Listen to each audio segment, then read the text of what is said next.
Queridos amigos y hermanos, muy buenas tardes. Le damos la bienvenida nuevamente a este programa, a esta conversación que hemos titulado como Conversando la Escuela Sabática.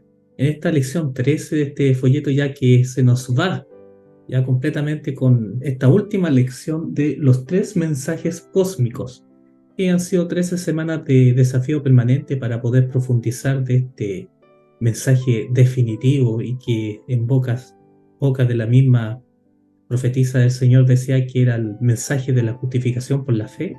Hoy día entramos ya para finalizar esta última lección 13, encendidos por la gloria de Dios, con el mensaje distintivo y definitivo, ya lo mismo que insinúa el capítulo, lo que se presenta como texto bíblico para memorizar esta semana, Apocalipsis capítulo 18, versículo 1, lo vamos a ir explorando justamente hoy día.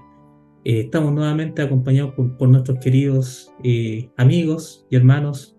Daniel, te saludo, espero que estés muy bien. ¿Cómo estás, amigo?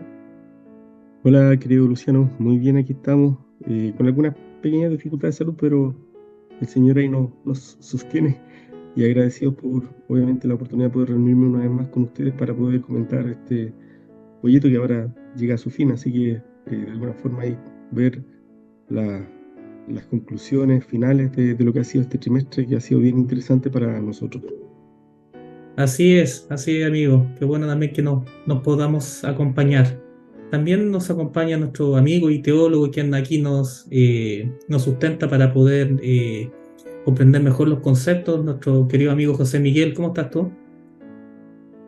Agradecido también del Señor porque nos permite poder colaborar en la reflexión de su palabra, ¿no? Y justamente ahora tenemos la ocasión de concluir, a las ya conclusiones finales de este trimestre. Así que ya deseoso de poder ir a terreno, ¿no? Y poder compartir y poder conversar, digamos, los últimos puntos de la lección de este trimestre. Así es. José Miguel, si nos puede dirigir la primera oración ya para comenzar de la mejor forma. Nuestro Padre que estás en los cielos, agradecemos su misericordia, agradecemos, Padre, su llamado a su servicio y también te damos gracias por el mensaje que nos has dejado como pueblo adventista, el mensaje triple angelical, un mensaje, Padre, que no solamente tenemos que predicar, sino el gran desafío, Señor, es vivirlo para que verdaderamente podamos, a través de esa vivencia y la presencia de tu gracia, iluminar, Señor, al mundo, iluminar la tierra. Dirige esta conversación con tu Santo Espíritu, lo rogamos en el nombre de Cristo Jesús. Amén. Amén. Amén. Muchas gracias, José Miguel. Muy bien, queridos amigos, compartimos con ustedes el texto bíblico que se nos invita a memorizar para esta semana, que se encuentra en el libro de Apocalipsis, ¿cierto? Capítulo 18, verso 1, que dice: Después de eso, vi a otro ángel descender del cielo con gran poder, y la tierra fue iluminada con su gloria. Es interesante comenzar esta conversación haciendo quizá brevemente una identificación de este ángel que desciende con gran poder. Nosotros necesitamos ser creativos al respecto en el sentido de buscar nuevas, digamos, aristas o nuevas interpretaciones al respecto, o podemos darnos cuenta que en realidad lo que se nos presenta aquí a través de esta manifestación de este ángel no es otra cosa que el reforzamiento, o más bien, ¿cierto? Una nueva intensidad a los mensajes ya entregados, particularmente en Apocalipsis capítulo 14, con el tema del folleto de este trimestre, ¿cierto? Que es el triple mensaje cósmico. Y que algunos le dicen quizás bien, quizás no tan bien, como el mensaje, ¿no es cierto?, del cuarto ángel. Me gustaría si José Miguel nos puede apoyar a entender las características de este mensajero, ¿cierto?, de Apocalipsis capítulo 18 y cómo está conectado con el mensaje de los tres ángeles. En realidad es interesante ver cómo la palabra de Dios va progresando y acá uno puede observar una progresión en el mismo tiempo del fin. No solamente, bueno, lo hemos tratado anteriormente, no solamente el Señor a través de las épocas y dispensaciones históricas ha tenido manifestaciones progresivas de su verdad y también de su propósito santo. Lo mismo acontece en el tiempo del fin, ¿no? El Señor, después del año 1844, nos entrega deberes especiales como pueblo adventista, un mensaje particular más amplio, más intenso que las generaciones anteriores, y este mensaje es el mensaje que hemos estado estudiando este trimestre, ¿no? El mensaje de los tres ángeles. Y lo interesante con respecto a este mensaje, esta misión de los tres ángeles, es que va a ir progresando hasta llegar a un clímax. Y ese clímax está también paralelamente relacionado con lo que tiene que ver con la hora del juicio, que ya lo hemos estudiado anteriormente, y también y especialmente con la hora de la cosecha. Obviamente, para que llegue la hora de la cosecha, tiene que generarse justamente este clímax. ¿Ah? Y acá el Apocalipsis 18 justamente nos está mostrando ese momento en que Dios va a preparar ya a su pueblo, va a madurar la tierra, ¿no? Va a madurar la cosecha, para que entonces vengan todos los acontecimientos posteriores. Entonces, Claro. acá hay que relacionar justamente este punto. O sea, el tema de Apocalipsis 18 es una necesidad para los propósitos divinos y está en plena relación justamente con el juicio investigador, que tiene que ver directamente con los mensajes triples angelicales, y la hora de la cosecha, que está directamente con el capítulo 18. Claro. Mira, con lo que tú explicabas, José Miguel, me gustaría compartir dos citas de los testimonios que son bastante iluminadores para hacer la identificación respectiva con lo que comentabas, el mensaje del tercer ángel y cómo se muestra en forma ya intensiva para el cumplimiento de Apocalipsis 18. La primera cita, bien corta, en tercer tomo de Mensaje Selecto, página 462, dice lo siguiente. El revelador dice: después de esto vi a otro ángel descender del cielo con gran poder, y la tierra fue alumbrada con su gloria. Y clamó con voz potente, diciendo: ha caído la gran Babilonia. Apocalipsis 18. Este es el mismo mensaje que fue dado por el segundo ángel. Ha caído Babilonia, porque ha hecho de beber a todas las naciones del vino del furor de su fornicación. Lo que aparece en Apocalipsis 14:8. Entonces, hay una relación de mensaje con el segundo ángel. Y en el libro Maranata, el Señor viene, página 216, se revela lo siguiente. Dice: vi a otro ángel descender del cielo con gran poder, y la tierra fue alumbrada con su gloria. Apocalipsis 18:1. Pronto se cumplirán las profecías del capítulo 18 de Apocalipsis. Durante la proclamación del mensaje del tercer ángel, otro ángel descenderá del cielo con gran poder y la tierra será alumbrada con su gloria. Entonces, ahora en esta cita se hace una relación temporal que cuando ha de proclamarse con toda la potencia, con toda la, ¿no es cierto?, la apertura del mensaje del tercer ángel, en ese momento temporal ha de proclamarse, ¿cierto?, el mensaje de este ángel, ¿cierto?, de Apocalipsis 18, haciendo una correlación o una correspondencia temporal. Daniel, me gustaría también, si nos puede compartir más con respecto a cómo podemos nosotros entonces identificar justamente las características de este mensaje de Apocalipsis 18 en contexto al mensaje de los tres ángeles. Claro, bueno, hay un elemento fundamental que indudablemente está presente al momento de ver esta gloria, porque la gloria del Padre es la obra del Espíritu Santo, es la presencia misma del Espíritu Santo la que glorifica al Padre, porque revela su carácter, revela su verdadera naturaleza, la naturaleza de la ley, la naturaleza de todo lo que es Dios como persona. Y a nosotros, bueno, esto nos recuerda justamente el texto de Hechos 1:8, cuando justamente dice la Escritura que la promesa que le fue dada ya a los discípulos es: recibiréis poder y me seréis testigos, ¿cierto? El ser testigos justamente es ser representantes de Dios. Eso significa ser representantes, representar en el carácter, a través del carácter, ¿cierto?, lo que Dios desea que el mundo conozca. La verdad no tiene ningún valor, ningún sentido, es vacío, obviamente, si no viene en el recipiente correcto. Y el recipiente, en este caso, son seres humanos caídos, pero transformados por medio de la gloria de Dios, por medio de la obra del Espíritu Santo, transformados para transformar a otros. Cuando nosotros miramos estos textos, indudablemente podemos entender cómo tiene que haber también al final, al fin de los tiempos, ya que esto tiene una aplicación escatológica especial, una revelación especial de la gloria de Dios, del carácter de Dios. Efectivamente se va a dar en el pueblo que tiene esta tarea de anunciar y comunicar verdades tan solemnes y tan importantes que el mundo necesita conocer. Ya la luz de la reforma ha ido en progreso desde, desde que comenzó esta obra contra, derribando, digamos, los hitos que había movido el cuerno pequeño. Pero como dice en Historia de la Redención, la página 370, la reforma no terminó con Lutero, como algunos suponen, debe continuar hasta el fin de la historia del mundo. El reformador tenía una gran obra que hacer al reflejar sobre los demás la luz que Dios había permitido que resplandeciera sobre él, pero no recibió toda la luz que se debía dar al mundo.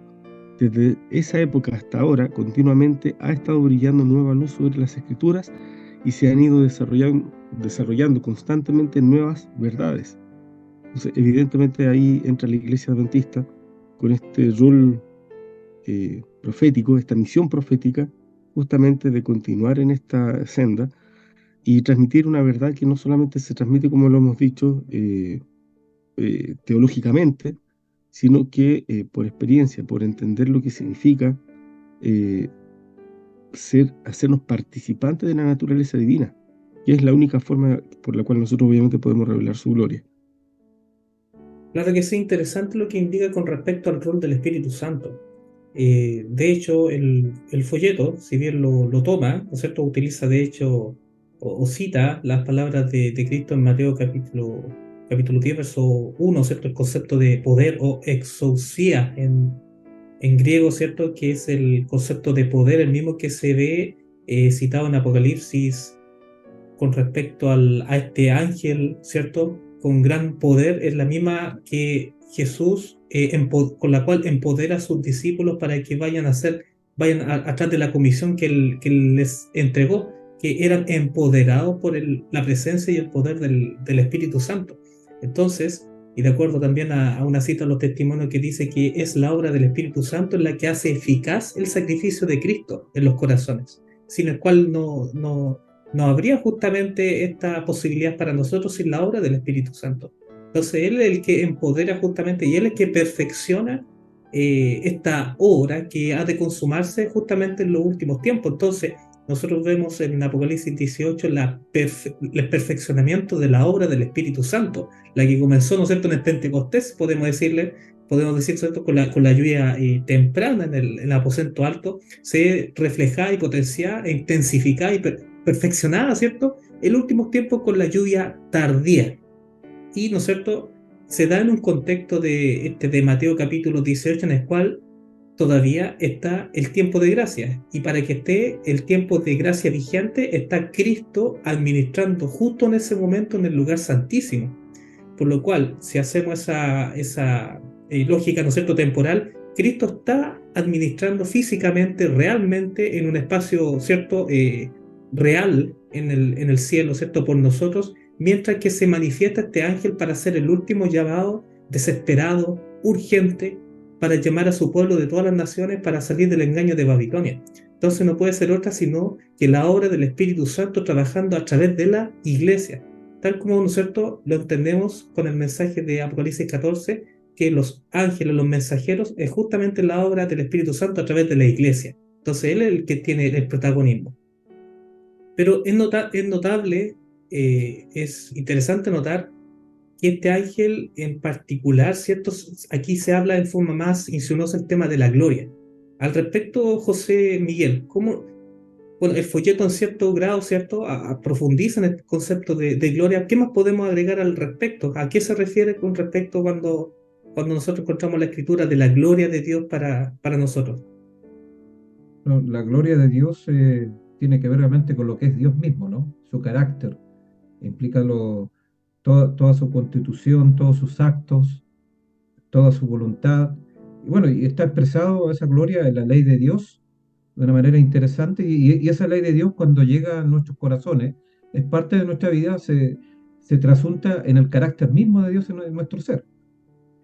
Hay un texto de 2 de Corintios capítulo 3, muy conocido, que dice: por tanto nosotros todos, mirando a cara descubierta, como en un espejo, dice, la gloria del Señor, somos transformados de gloria en gloria. El Espíritu de Profecía dice, de carácter en carácter, en la misma imagen, como por el Espíritu del Señor. O sea, ahí está, digamos, el punto, ¿no? La gloria de Dios no es algo que no tenga alguna eficacia en nuestra vida, no tenga un elemento donde se materialice de manera concreta, no es algo intelectual. No es solamente creer en algo externo a nosotros, no, sino que la gloria de Dios se hace parte de mi vida, se hace parte de mis valores, de mi estilo de vida, ¿no? Y esto es un aspecto importante que normalmente dentro del pensamiento cristiano se disocia, hay una disyunción entre lo que es la salvación y lo que es la vida, ¿no? Como fueran dos cosas distintas. Acá claramente, la gloria de Dios no solamente tiene que ver con algo abstracto, con algo judicial, sino se trasunta en algo concreto en mi ser. Es parte de mi vida, es parte de lo que yo hago, eso es carácter en el fondo, ¿no? Mis pensamientos, mis acciones, mis palabras, todo es justamente bañado por la gloria de Dios, y eso hace entonces que represente no solamente ante el mundo, sino ante el universo, correctamente el carácter de Dios. Una función muy importante, colaborativa, que tiene el pueblo de Dios, que ha tenido a través de la historia, pero de manera especial después de 1844, nuevos deberes han sido colocados para el pueblo de Dios, porque la luz resplandece como nunca dentro de la historia de la salvación. Claro que sí. Muchas gracias, José Miguel. En este caso, Daniel, ¿qué más podemos aportar nosotros con respecto a esta comprensión o la manifestación de la gloria de Dios y en contexto en particular del rol de la Iglesia en estos últimos tiempos? Bueno, este es un tema fundamental en realidad para nosotros como adventistas, porque es un tema que nos conecta con todo el Evangelio, con la esencia del corazón mismo del Evangelio y con nuestra misión como adventistas. Muchas veces nosotros miramos Mateo capítulo 5 y lo vemos aplicado como algo muy genérico a todos los cristianos de todas las épocas, porque habla en Mateo capítulo 5, versículos desde el 14 al 16, dice: vosotros sois la luz del mundo, una ciudad asentada sobre un monte no se puede esconder, ni se enciende una luz y se pone debajo de un almud, sino sobre el candelero, y alumbra a todos los que están en casa. Así alumbre vuestra luz delante de los hombres, para que vean vuestras buenas obras y glorifiquen a vuestro Padre que está en los cielos. O sea, este texto, que habla evidentemente de una misión, una tarea de representar el carácter de Dios, ha sido indudablemente la responsabilidad de cada creyente, de cada cristiano. Eso no tiene no hay ninguna duda al respecto. Pero cuando se nos muestra en Apocalipsis esta obra final que Dios va a realizar a través de su iglesia, necesitamos ahondar entonces un poquito más qué significa esto de la gloria de Dios. Y como muy bien decía José Miguel, quiero unir, digamos, el concepto, porque no se nos puede perder ese concepto. La gloria de Dios representa su carácter, y si nosotros podemos crecer de gloria en gloria, como muy bien decía también José Miguel, para el espíritu de profecía, muy claro que eso significa crecer de carácter en carácter. Nosotros no podemos manifestar la gloria de Dios, es decir, no podemos manifestar su carácter, a menos que el Espíritu Santo more en nosotros, que more en nuestra vida. En el libro Joya de los Testimonios, el tomo 3, dice, en la página 305, Dios desea dar a su pueblo el refrigerio del Espíritu Santo, bautizándolo nuevamente en su amor. La falta de poder espiritual no tiene razón de ser en la iglesia. Después de la ascensión de Cristo, el Espíritu Santo bajó sobre los discípulos que esperaban, oraban y creían con una plenitud y poder que llenó todos los corazones. Entonces, aquí es donde quiero hacer un pequeño paréntesis. Nosotros acabamos de leer Mateo 5 y lo leí intencionalmente precisamente para eso, para que viéramos de qué forma, tristemente a través de la historia cristiana, se ha ido diluyendo esta creencia, porque es el mismo poder que ha estado disponible desde los comienzos de la era cristiana para todos nosotros, pero de alguna forma este poder espiritual se ha ido diluyendo. Y acá dice esta cita que la falta de poder espiritual no hay razón de ser en la iglesia, no hay razón que justifique que nosotros seamos cristianos sin poder, sin la capacidad de poder revelar este poder. Ahora, lo que dice la cita a continuación dice: en lo porvenir, y aquí está hablando justamente ya de la parte futura, de esta parte escatológica, que conecta las citas que hemos visto en la lección de esta semana. todo en lo porvenir, dice, toda la tierra debe ser iluminada con la gloria de Dios. Fíjense, nuevamente, los que habrán sido santificados por la verdad ejercerán sobre el mundo una santa influencia. Una atmósfera de gracia rodeará el mundo. El Espíritu Santo obrará en los corazones, tomando las cosas de Dios y revelándolas a los hombres. Entonces, nosotros acá vemos que hay una tarea y una misión que ha quedado de alguna forma estancada, pero que se reanudará sí o sí en estos tiempos finales, precisamente para poder obrar de manera poderosa en el corazón del pueblo de Dios y cumplir una misión que va a tener características únicas. Hay un autor muy conocido, Clifford Goldstein, que desarrolla esto en el libro 1844 Hechos Simples, que es un libro que recomendamos muchísimo porque precisamente alude a entender lo que significa, digamos, la manera en que nosotros podemos ser usados en esta revelación, en esta manifestación de su carácter al mundo. Y parte usando Efesios 2:10, cuando dice, somos hechura suya, creados en Cristo Jesús para buenas obras, las cuales Dios preparó de antemano para que anduviésemos en ellas. La expresión buenas obras es exactamente la misma que aparece en Mateo capítulo 5.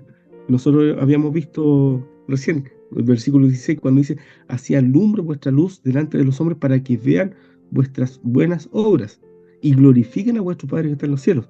Es decir, las buenas obras, que no hay que confundir con las obras de la ley, ¿cierto? Que es todo esfuerzo humano por tratar de cumplir la ley, sino que las buenas obras son aquellas que Dios produce por medio de la obra del Espíritu Santo en nosotros, para que andemos en ellas. Dice, luego nosotros fuimos creados para estas buenas obras que fueron preparadas por Él mismo, de tal manera que a través de eso Dios nos usa como instrumentos humanos para presentar delante del universo, dice, una demostración de su carácter, una demostración de su gloria, una demostración de su gracia.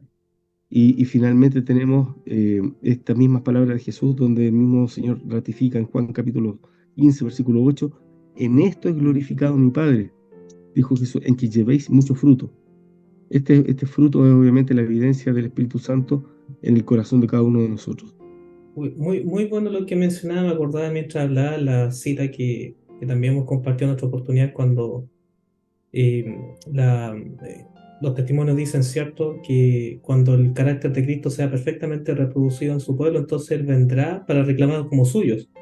En ese sentido, nosotros vemos que la obra del Espíritu Santo va justamente en función a preparar un pueblo para que esté en las condiciones, con su poder, para encontrarse con su Hacedor, con el Maestro.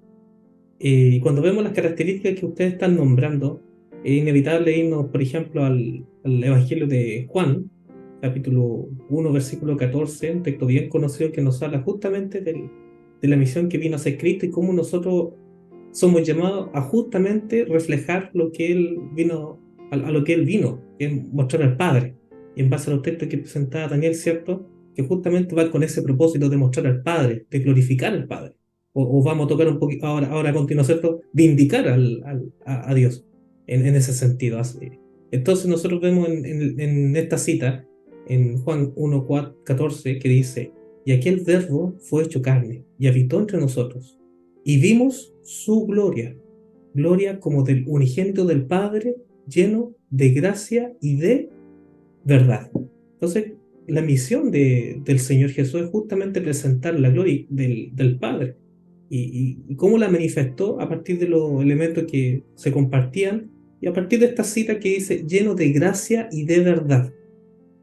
Tienen que ver con elementos de carácter. ¿Para qué hablar de lo que el folleto habla muy bien con respecto al tema que se usa prácticamente por excelencia para hablar de la gloria de Dios, lo que es Éxodo capítulo 33, ¿cierto?, cuando el Señor le mostró su gloria a petición de Moisés.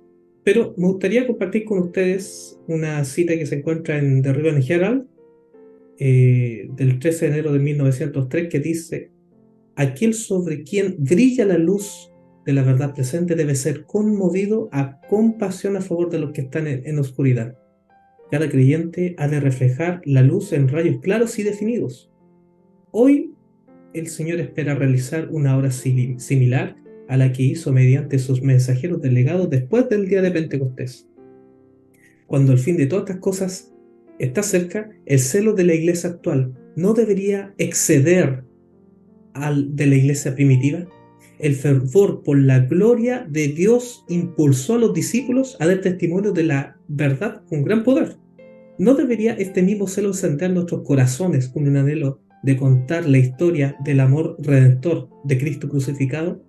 ¿No debería revelarse con mayor magnitud el poder de Dios ahora que en tiempos de los apóstoles?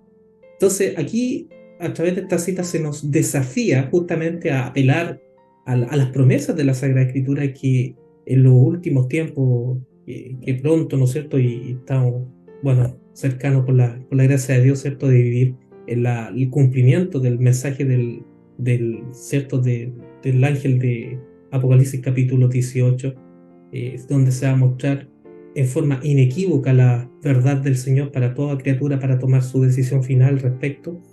Me gustaría que como último tema podamos conversar un poco más, José Miguel, con respecto de este rol definitivo de glorificar al Padre, o el concepto que nosotros entendemos como vindicarle. ¿Qué podemos decir al respecto, José Miguel? Bueno, este punto de la vindicación se entiende en la luz, solamente en la luz del gran conflicto, que ya lo hemos tratado anteriormente, lo hemos conversado, ¿no? Si tenemos claramente el tema, el centro del gran conflicto, lo que está en juego, ya sabemos que el tema de la ley, el punto central, el cuestionamiento del diablo, obviamente, el que ha argumentado a través de la historia, digamos, de la imposibilidad de guardarlo, está en juego detrás y nos ayuda a entender por qué es importante no solamente la obra que Cristo realizó en la cruz, porque obviamente en la cruz y su vida propia vindicó el carácter de Dios ante el universo también y mostró, y esto es un aspecto importante, que el hombre puede guardar la ley de Dios. Entonces, no era suficientemente de que Cristo la guardara, sino que el argumento del diablo no tiene que ver si Cristo podía guardar o no guardar la ley de Dios, sino el hombre si lo puede guardar. Y claramente, obviamente, Cristo ya cumplió esa labor, mostró a ciencia cierta que sí es posible, hay evidencia empírica en la vida misma de Cristo de que se puede guardar la ley de Dios, pero ahora su pueblo debía obviamente ahora verificar y mostrar justamente eso ante el universo. Eso se ha dado a través del tiempo, pero de manera especial se va a dar completamente porque la luz está completa, por eso tiene que ver mucho con la verdad progresiva, ¿no? En el tiempo del fin, la verdad va a ser más ampliada, lo que hablaba en este Daniel, ¿no? La obra de la reforma que comenzó con Lutero fue incompleta, esto tenía que ir creciendo hasta llegar, digamos, al tiempo del fin. Y si hay un pueblo de mente que tiene una comprensión completa de la ley de Dios, y eso es evidente porque las generaciones anteriores, incluyendo, si vamos a la época de los reformadores no guardaron el sábado, por decir alguna cosa, creían en la inmortalidad del alma, o sea, había muchas cosas que no entendieron y que señoramente la soportó en ese contexto porque no quiso colocar un peso adicional. Entonces, ellos fueron y van a ser juzgados obviamente de acuerdo a la luz que recibieron en aquel momento histórico. Pero no sucede lo mismo después del año 1844, donde el Señor intensificó la luz, entregó, digamos, verdades que obviamente estaban ocultas en la Escritura y que salieron a flote. Y ahí entra el tema del gran conflicto, el santuario, el sábado, y podemos seguir numerando otras verdades que no estuvieron anteriormente. Y ahora entonces el pueblo de Dios tiene la posibilidad de poder manifestar completamente esa obediencia que Dios siempre ha requerido, porque como dice el Espíritu, pero decía, la forma de salvarse y los requisitos de la salvación siempre han sido la misma, la perfecta obediencia a la ley de Dios. Si el Señor pidiera algo inferior a eso, peligraría el cielo. Acá no está como centro mi seguridad de la salvación, está como centro la seguridad del cielo, para que no vuelva a replicarse lo que ocurrió con Lucifer en los inicios de este gran conflicto. Entonces, por eso es importante, digamos, atender este punto. O sea, la vindicación no tiene que ver con un efecto corredentor del hombre, con una participación en el plan de salvación, en el sentido de tener mérito alguno, no. Muy por el contrario, tiene que ver justamente con la prueba ante el universo de que las acusaciones del diablo, de que esa ley no puede ser cumplida, se va a cumplir perfectamente en el pueblo de Dios y eso va a ser la gloria de Dios que se va a manifestar plenamente. La gloria de Dios se manifiesta con la obediencia perfecta de la ley de Dios por parte del remanente final. Muchas gracias, José Miguel.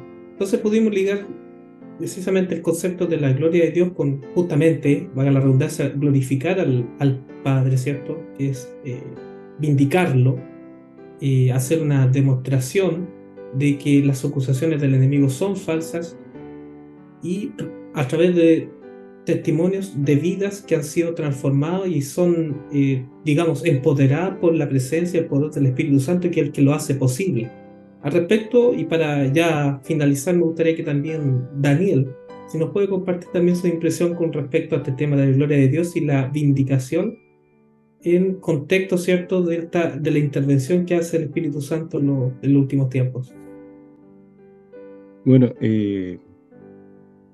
el concepto, bueno, yo creo que ahí José Miguel lo explicó bastante bien, tiene que ver en estos días con una tarea que la Iglesia particularmente debe cumplir. O sea, no tiene que ver con afectar o alterar la forma en que somos salvos. Como muy bien José Miguel estableció en la Biblia, los testimonios, se describe claramente que la forma por la cual el hombre es salvo ha sido exactamente la misma en cada época. Eso no cambia. Pero la vindicación tiene que ver con, y sobre todo este concepto de la vindicación final, tiene que ver con una tarea que Dios encarga a su pueblo. De manera muy especial, hay citas donde se habla directamente, digamos, a la iglesia adventista, a este pueblo remanente, como un pueblo que está precisamente para anunciar, para restaurar, para exaltar la ley de Dios. En Review and Herald del 16 de abril de 1901 dice: todo el cielo está esperando escucharnos vindicar la ley de Dios. En el libro Testimonios, volumen 5, página 746, dice: si alguna vez ha habido un pueblo necesitado de luz del cielo, permanentemente creciente, es el pueblo que en este tiempo de peligro Dios llamó para ser depositario de su santa ley y para vindicar su carácter ante el mundo. Nuevamente, la cita anterior hablaba de vindicar la ley de Dios, esta cita habla de vindicar el carácter. Eso es lo que Dios espera de su pueblo, eso es lo que Dios espera de nosotros. No es simplemente, digamos, una expresión poética de que nosotros seamos recipientes de su gloria y manifestación de su carácter para digamos, meramente honrarse, que obviamente es un propósito legítimo y completamente sagrado, sino que especialmente está en el contexto del gran conflicto. Tiene que ver con las respuestas que el universo espera. Y estas respuestas, por supuesto que tuvieron el primer gran hito en la misma cruz. Cuando Cristo murió en la cruz, vindicó de manera perfecta, completa la ley y el carácter divino. Pero cuando nosotros miramos la manera en que Dios involucra a su pueblo a través de la historia en esta obra redentora, lo hace de una manera maravillosa a través de lo que nosotros conocemos como el principio de colaboración. Y Dios trabaja en conjunto con su iglesia. Por eso Romanos 16:20 dice: el Dios de paz aplastará en breve a Satanás bajo vuestros pies. Y fíjese que está uniendo aquí el apóstol Pablo la profecía incluso de Génesis 3:15 con una aplicación escatológica que está en el futuro. Fíjense que Cristo ya había resucitado, estamos hablando de un momento en el que Jesús ya no estaba entre los hombres, físicamente, digamos, pero el apóstol Pablo dice que Dios aplastaría a Satanás en breve bajo nuestros pies. Esto representa obviamente una actividad colaborativa que necesitamos comprender. En el libro de Clifford Goldstein que nosotros habíamos citado anteriormente, se desarrolla esto muy bien en el capítulo 10, porque precisamente hay aspectos que nosotros no podemos desconocer. Una cosa no niega la otra. Jesús ganó la victoria decisiva en la cruz, dice Goldstein. Allí se pagó plenamente la penalidad por la transgresión, y aquellos que reclaman en su favor los méritos de la sangre de Cristo han sido redimidos. Pero, ¿qué diremos en cuanto al universo que observa lo que pasa? ¿Se contestaron en la cruz todas las preguntas en cuanto al pecado, el gran conflicto y la ley de Dios? Fíjense que interesante que si nosotros miramos a Efesios 3, 10 y 11, dice que la multiforme sabiduría de Dios tiene que ser dada a conocer por medio de la iglesia a los principados y potestades en los lugares celestiales.